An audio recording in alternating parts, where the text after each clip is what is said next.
She looked me straight in the eyes on Christmas morning and said, "There's no place for you here." I didn't cry.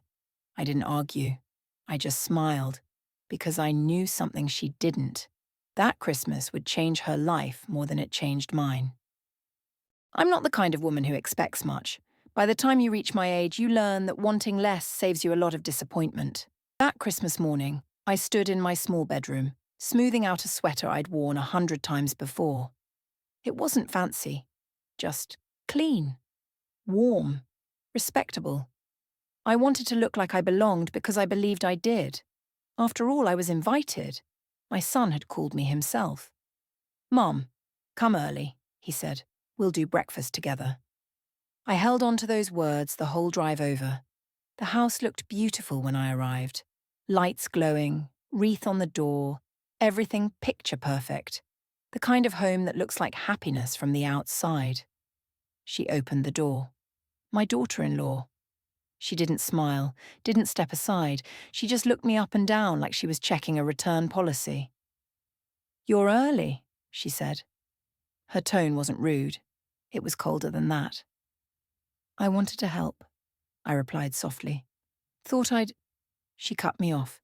"We already have everything handled." I nodded and stepped inside anyway. The house smelled like cinnamon and coffee. Christmas music played low in the background. It should have felt warm. It didn't.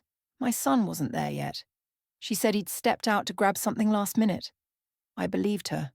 I always tried to. I set my purse down carefully like I was afraid to take up space. We stood in the kitchen together, silence thick between us. She busied herself with dishes that were already clean. Then she turned to me. "I think we need to clear something up," she said. I looked at her, waiting. "This is our home now," she continued. "Our traditions, our space." I nodded again. "Of course." Her eyes hardened. "So I don't think it's appropriate for you to be here all day." I felt my chest tighten, but I stayed calm. "I was just going to have breakfast. Then I can—" She sighed, annoyed. "No," she said flatly. "There's no place for you here." Just like that. No yelling, no drama. One sentence.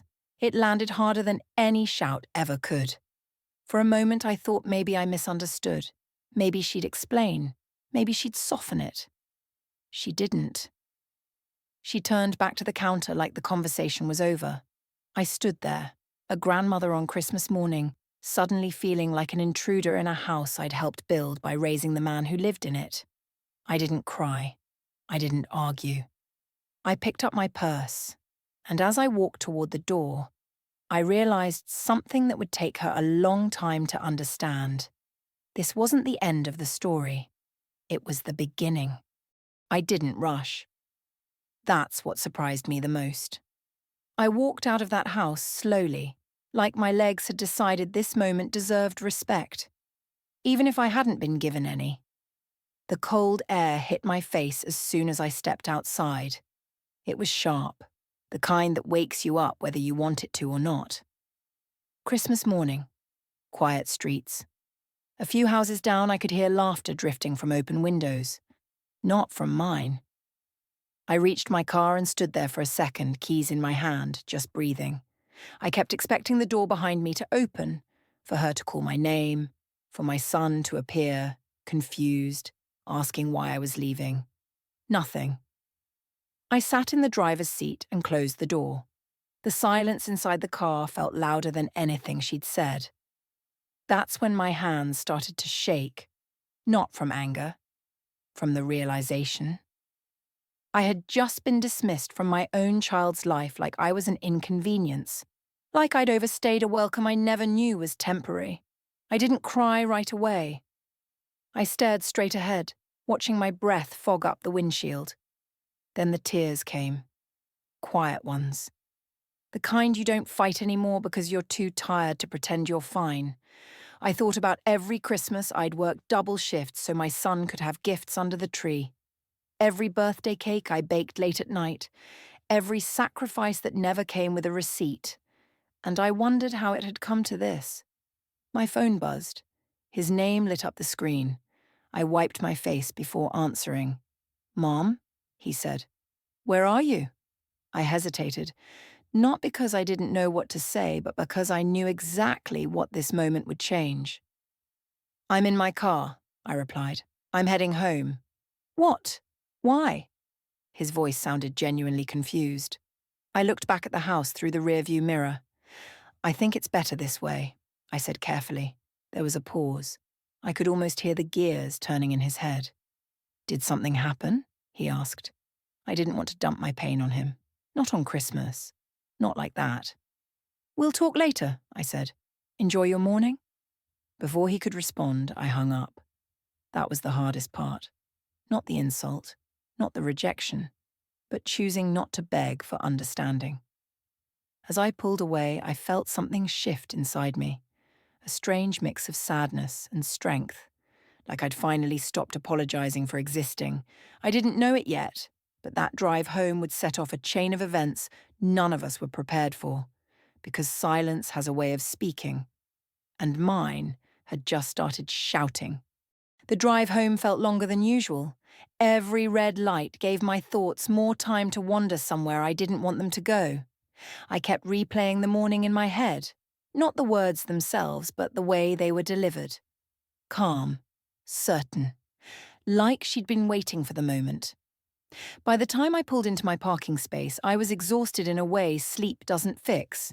Inside my apartment, everything was exactly how I'd left it. The small tree in the corner still lit up. One present sat underneath it, the one I'd wrapped for my son. I sat down on the couch and stared at it for a long time. I could have called him back. I could have explained. I could have told him every detail of what she said and how it made me feel. But I didn't. Not because I was scared, because I wanted him to see it on his own. I'd learned over the years that when you rush to defend yourself, people stop listening. They hear emotion, not truth. And I didn't want to sound like a mother competing for space in her son's life, so I made myself some tea, let the kettle scream while I stood there, hands resting on the counter, steadying myself. That's when my phone buzzed again. A message this time. "I'm coming home. We need to talk." I didn't respond right away. I sipped my tea and waited. He arrived an hour later. His face looked tight, like he'd been carrying a weight he didn't know how to set down. "Why didn't you tell me?" he asked as soon as he stepped inside. I met his eyes. "You didn't ask," I said gently. He frowned. "She said you left without saying anything." "I said goodbye," I replied. "Just not the way she expected." He sat down across from me, rubbing his hands together. "She said you felt uncomfortable being there." I let out a small breath. "I was uncomfortable," I said. "But that wasn't the reason I left." He looked up at me then. "What happened, Mom?" I could have given him the headline, but instead I gave him the truth. "I was told there was no place for me," I said quietly. The room went still. He didn't interrupt, didn't defend, didn't explain, just listened. That told me more than anything else could. I watched his expression change, not into anger, but into understanding. The kind that hurts because it forces you to reevaluate things you've ignored. "She said that?" he asked. "Yes." "When?" "Before breakfast." He leaned back, staring at the ceiling. "That's not okay," he said finally. I nodded. "I know." And for the first time that day, I felt something loosen inside my chest. Because being believed matters, even when the truth is painful. After I told him my son didn't say much, he sat there, elbows on his knees, staring at the floor like he was trying to line up thoughts that suddenly didn't fit anymore. I didn't rush him. I'd raised him to think before he spoke. This was one of those moments. "She didn't mean it like that," he said eventually. His voice wasn't defensive, it was hopeful. I nodded. "That's possible." He looked up, surprised. "You're not mad?" I smiled sadly. "I'm hurt. That's different." That stopped him. I could see it in his eyes. The realization that this wasn't about choosing sides. It was about acknowledging a wound.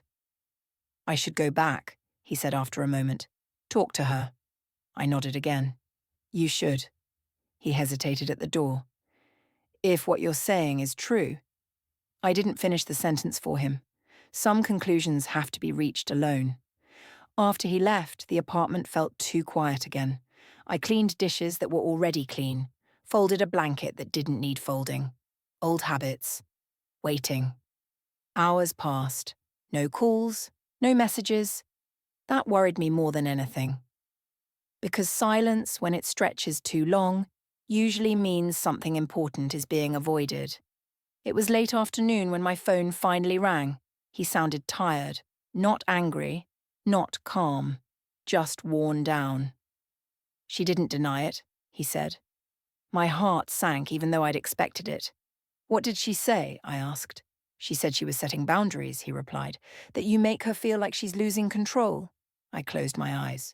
Control. That word again. And what did you say? I asked. He exhaled. I asked her why my mother existing in my life felt like a threat. I smiled at that. She didn't answer, he continued. She changed the subject. That told me everything.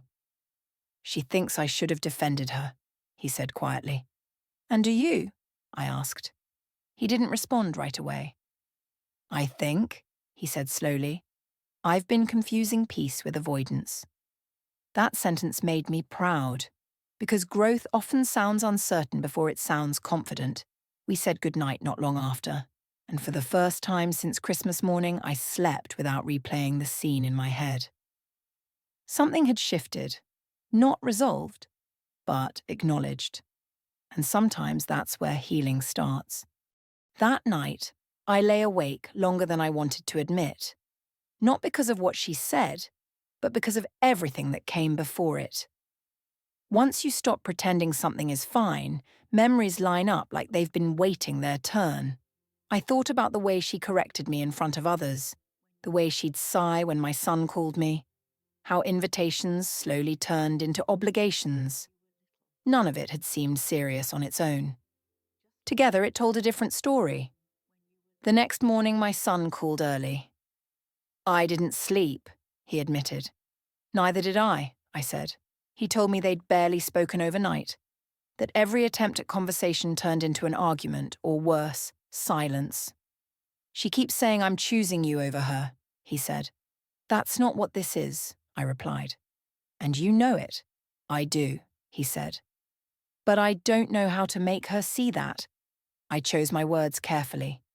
You can't make someone understand something they benefit from misunderstanding, I said. He was quiet. I keep thinking back, he said, about how often I stayed quiet just to keep things smooth. I nodded, even though he couldn't see me. That works until it doesn't, I replied. He asked me if I'd ever felt like I didn't belong. I didn't hesitate. Yes, I said, but I never thought it would be with my own child. That hurt him. I could tell. And I didn't take it back, because honesty doesn't need cushioning. By the end of the call, he sounded different, less confused, more resolved. I'm going to talk to her again tonight, he said. Good, I replied. But remember, this isn't about me. I know, he said. It's about who I'm becoming. After we hung up, I sat at the table for a long time. I wasn't waiting for an apology. I was waiting to see whether truth would finally be louder than comfort. He came by that evening before going home. I could tell something was different the moment I opened the door. He wasn't rushed. He wasn't uncertain. He looked like a man who had already made up his mind about something, even if he didn't know the outcome yet. I'm not staying long, he said. I just wanted to see you first. I stepped aside and let him in. We didn't sit. He paced the room slowly, hands in his pockets. She keeps saying this is about control, he said. That you're too involved? I raised an eyebrow. How? She didn't have an answer, he admitted. He stopped pacing and looked at me. I realized something today, he said. Every time there's tension between us, it's because I didn't shut something down when I should have. I nodded. That's how lines blur. He told me he planned to go home and be clear, not angry, not defensive, clear. She needs to understand that respect isn't optional, he said, for either of us. I placed a hand on his arm. Whatever happens, I told him, remember this. You're allowed to grow beyond what people are comfortable with. He swallowed. I'm scared, he admitted. That's normal, I replied. Doing the right thing usually costs something. When he left, I stood at the door long after it closed. Because sometimes being a parent means stepping back, not because you're weak, but because your child needs room to stand on their own. That night, I said a quiet prayer. Not for peace, for truth. He told me later how it started. Not with shouting, with silence. They sat across from each other in the living room, the glow of the Christmas lights still blinking like nothing had changed. I need to talk to you, he said. She didn't look up from her phone. About what? About my mother. That got her attention. She sighed, setting the phone down slowly. I already explained myself. I need to hear it again, he replied, without deflection. Her jaw tightened. I set boundaries, she said. That shouldn't be a problem. He leaned forward. Boundaries don't involve humiliation. She crossed her arms. She overreacted. She left quietly, he said. That's not an overreaction. She shook her head. You're letting her manipulate you. That word hit him harder than she expected. Manipulation would have been making a scene, he said. She didn't. Silence filled the room. She makes me feel like I'm losing you, she said finally. He softened then, but he didn't back down. You're not losing me, he said, but you don't get to erase parts of my life to feel secure. Her voice sharpened. So what? You're choosing her. He shook his head. I'm choosing respect. She stood up. I won't live in a marriage where I come second. He stood too. You're not second, but she's not invisible. That's when she said it. If you can't put me first, she said, then maybe you should leave. He didn't respond right away, because some ultimatums answer themselves. I need space, he said quietly. Her eyes widened. You're serious? Yes. And just like that, the room changed. Not broken. Exposed. When he finished telling me this, my heart ached, but not with regret, with relief, because truth had finally been spoken out loud. He didn't come home that night. Not to my place.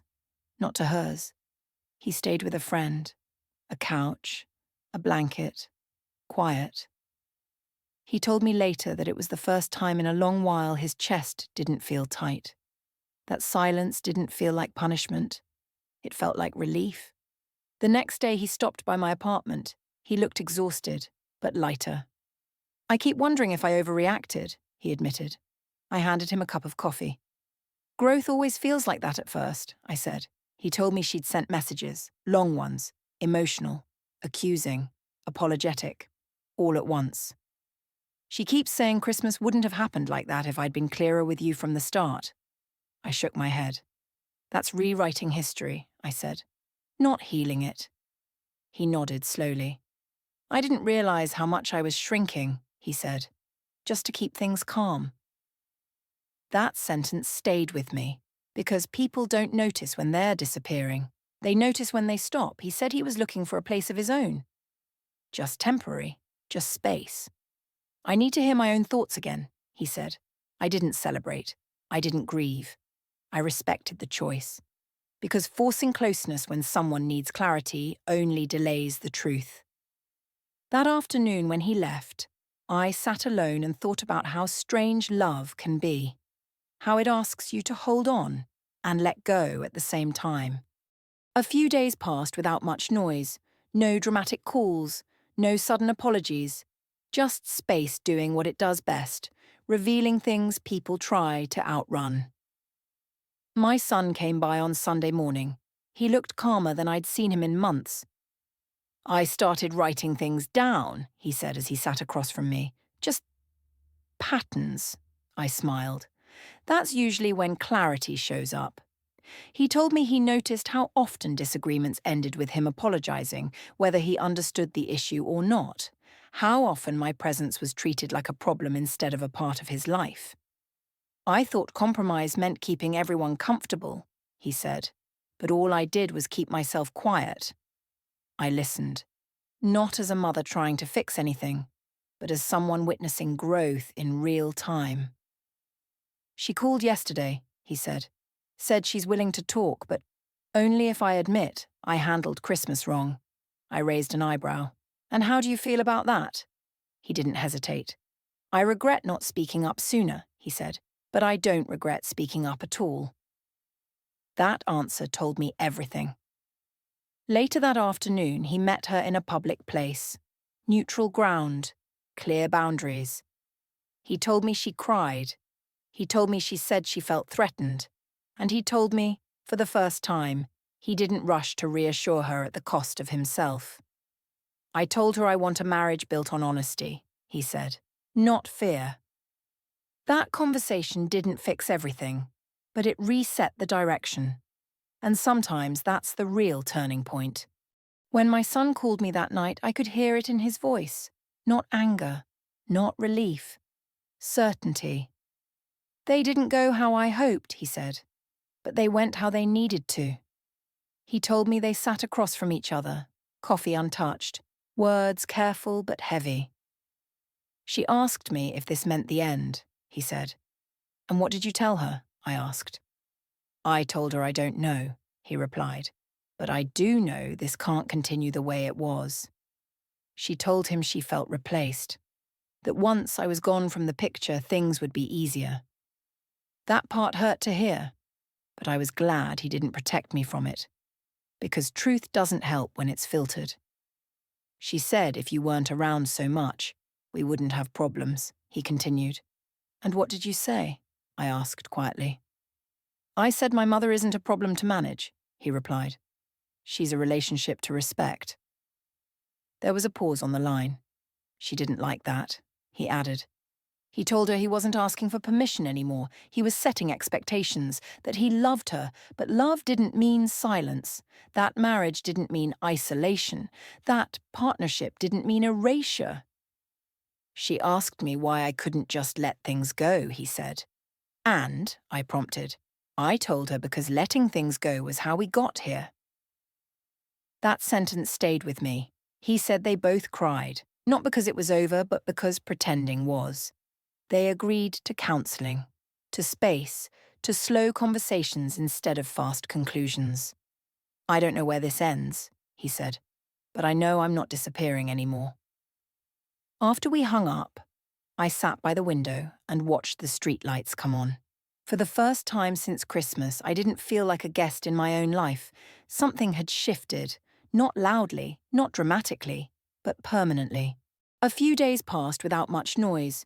No dramatic calls, no sudden apologies, just space doing what it does best, revealing things people try to outrun. My son came by on Sunday morning. He looked calmer than I'd seen him in months. I started writing things down, he said as he sat across from me. Just patterns, I smiled. That's usually when clarity shows up. He told me he noticed how often disagreements ended with him apologizing, whether he understood the issue or not. How often my presence was treated like a problem instead of a part of his life. I thought compromise meant keeping everyone comfortable, he said, but all I did was keep myself quiet. I listened, not as a mother trying to fix anything, but as someone witnessing growth in real time. She called yesterday, he said she's willing to talk, but only if I admit I handled Christmas wrong. I raised an eyebrow. And how do you feel about that? He didn't hesitate. I regret not speaking up sooner, he said, but I don't regret speaking up at all. That answer told me everything. Later that afternoon, he met her in a public place. Neutral ground, clear boundaries. He told me she cried. He told me she said she felt threatened. And he told me, for the first time, he didn't rush to reassure her at the cost of himself. I told her I want a marriage built on honesty, he said, not fear. That conversation didn't fix everything, but it reset the direction. And sometimes that's the real turning point.